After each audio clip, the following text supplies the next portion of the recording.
buddy. Seems she's... Well, we tried to be as considerate as we could, but she's a... That might be true, but this is still a request from the pyro... A subject? Well, if you ask me, I'd say we're all more like friends with the Archon. Yes, Mawika is our leader, but that doesn't mean there's any kind of tall barrier between... The only thing is that she often has... Huh. So even though she's super... Unlike that old hag Granny Citlali, right? Does she think she can ignore us just because she's famous? You all talk about her like she's some kind of huge deal, but she didn't even bother to reply to our letter! Seriously, if that's what aging does to you, Paimon never wants to get old. Oh, really? So, that's how you see me? Huh? Who's there? Who's talking next to Paimon? Oh, don't mind me. I'm just a disgruntled old hag, right? Come on, relax. I'm sure my bark's worse than my bite. Huh? Citlali.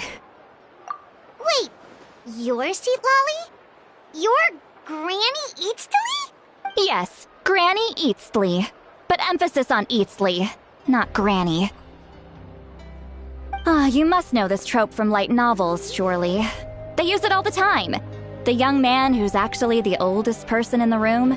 The girl next door who turns out to be a seasoned veteran. The wise sage who looks like a little kid. Oh, wipe that look off your face! You've seriously never seen an older lady that doesn't look her age? Okay, well, don't go thinking it's a trick either. See? I'm barely wearing any makeup.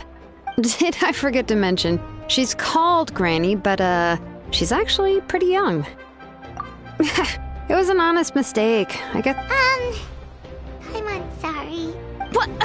How dare you?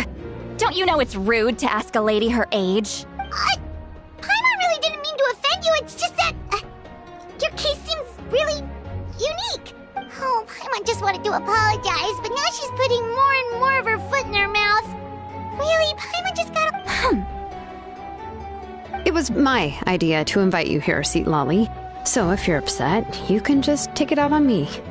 All right. I was only joking. I didn't mean to chastise anyone.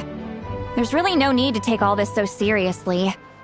I received Kenichi's letter and was planning to attend this meeting.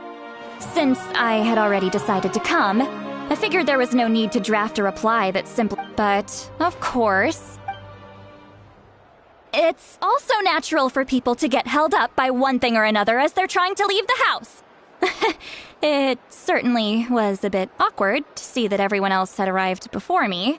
At first, I was thinking of quietly sneaking over, but since you were already here waiting for me, I started to think about how I should phrase my apology. Only to hear you all talking smack about me. Anyway, that's the whole story. Honestly, it's not like I owed you an explanation anyway.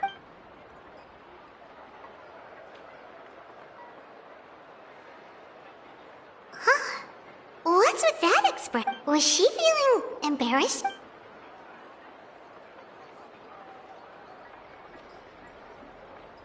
When the Masters of the Night Wind say they struggle dealing with her, I wonder if the feeling is mutual. Anyway, Shilonen, I heard that you require my help in crafting an ancient... Correct. The situation isn't like anything we've handled before. I see.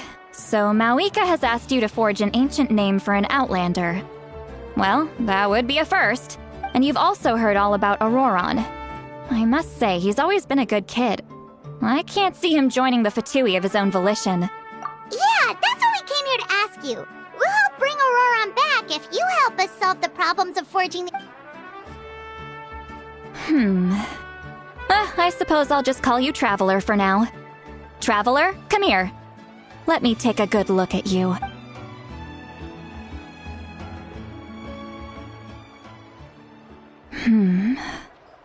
Wealth leads to unending conflicts between people. Yet you alone transcend the value of gold. Baleful thunder and wrathful waves bring terror to mortal hearts. Yet again and again, you've braved them to find new worlds. A weary yet free soul, even the most verdant leaf in the forest will pray for your happiness and safe passage. Those are all the things that I could see in you. You've experienced far more than even most mortals could dream of. You possess the heart of a sincere hero, along with the conviction to lift a torch above your head and walk headlong into the night. Huh? Don't move. There's something here. Huh? What thing? Don't scare Paimon. Is the traveler gonna be okay? Shoo! That should do it. You've just returned from the Night Kingdom, so some fragments of souls were still stuck to your body. No need to worry. I've just cleared out the lab. Isn't that kinda like having part of a ghost come back? It's nothing as serious as that. If left unattended, the most it could do is stir up some chaos in your mind. Oh, in that case, better to get rid of them. It was nothing. Shilonen, let's follow your proposal. Once you've brought Auroron back, I'll take you to see the Lord of the Night. The Lord of the Night? But don't we need to talk to the Wyab of the tribes? Something this important is beyond their jurisdiction. Only the Lord of the Night can decide whether we can grant an ancient name to one who does not hail from... The Lord of the Night is an ancient entity that rules over the entire Night Kingdom, constantly borrowing the power of the sacred flame to combat... Oh, so you're basically saying it's even more powerful than the Wyab of the tribes. Not exactly. It's not so much that one's more powerful than the other. Just listen carefully to what I'm about to tell you. The Lord of the Night is currently in a deep slumber, and we can only communicate with its consciousness while in a trance. But I will need to prepare a few more things if we are to hold a ceremony I can go. It'll probably be a long list, so better leave it to someone who knows. Sounds good. Then we'll go with Citlali to track down Auroron. Phew, the Fatui are nothing to scoff at, so please, be careful during your investigation. If you... Yep, we'll be sure to play it safe.